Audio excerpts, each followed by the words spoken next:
Ажиотаж вокруг подготовки детей к школе завершился 1 сентября. Вот подготовка к учебному процессу все еще в активной фазе. По привычной схеме несколько первых адаптационных недель направлены на организацию учебного процесса, где главный фактор – обеспеченность учащихся учебной литературой. В соответствии с программой учебники выдает школьная библиотека совершенно бесплатно. В данном случае речь идет о книгах абхазских издательств. Что касается учебников, издаваемых в России, то в этом году Министерство просвещения обеспечило и ими учащихся 5-7 классов. В конце прошлого учебного года мы получили по заявкам, конечно, учебники Российской Федерации, которые были направлены непосредственно через Министерство просвещения напрямую в школы. Все школы получили эти учебники.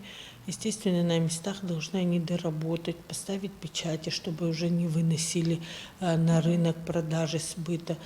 Поэтому я думаю, что тут ответственность несет уже сама школа и библиотека. Однако, к примеру, в 15-й школе ученики остаются без книг. С 8 класса начиная никому не выдали книги, только абхазские. Вот я ищу книги для ребенка, школа началась, учебный процесс начался, ищу книги, даже в продаже нету их. Какой класс?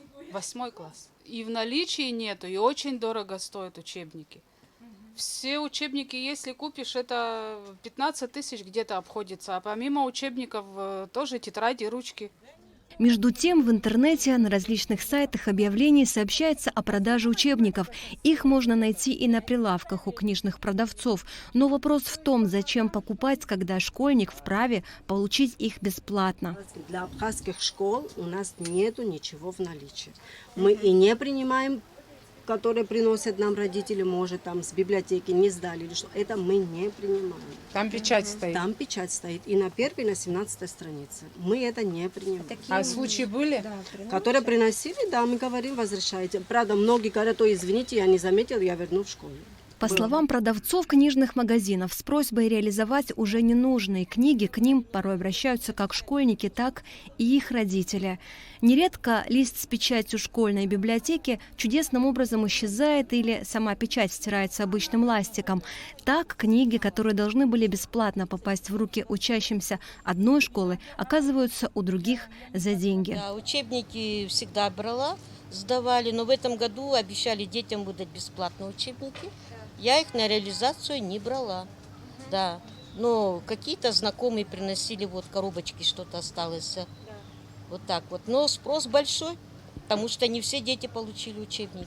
Назвать точные сроки поставки в школы недостающих учебников в Управлении образования столичной администрации затрудняются. По факту прошлого года мы учебники получили по контингенту, а детей-то выросло, контингент по факту прошлого года выросло, в этом году увеличился. Исходя из этого, в каких-то школах, конечно, дети недополучили учебники, но мы уже заявку дали в Министерство образования, те учебники, которые нам не хватило по школам, мы надеемся, что мы их получим. Справедливости ради нужно отметить, что ситуация с нехваткой учебников наблюдается не во всех школах. Со слов заведующей библиотеки Сухумской 4-й школы, здесь ученики старших классов обеспечены всеми книгами. А в 1-й школе другая проблема. Ученики возвращают в библиотеку выданные им учебники. Английский, история, учебники просто не подошли, они для нашего уровня класса, надо сдать сейчас книги. У нас уже новые книги, мы сейчас по ним будем заниматься. Школа выдала или? Нет, там одна книга была уже с прошлого года у 8 классов, а другая книга по истории, она тоже была, только в 6 классе была пройдена. Почему так вышло, что по учебникам, которые ранее были утверждены программой, теперь преподаватели отказываются работать? Не все педагоги сразу могут открыть этот учебник и заниматься по новой программе. Но, тем не менее, уже доработана история России, вот доработали руководители, специалисты управления образования. Математику нам доработали в Министерстве просвещения, секционные занятия проходили для преподавателей, для того, чтобы заниматься этими учебниками. По химии доработан, по биологии. То есть у нас несколько предметов, которые нужно доработать. Учителя, которые отложили эти учебники, в любом случае мы должны вернуться, да.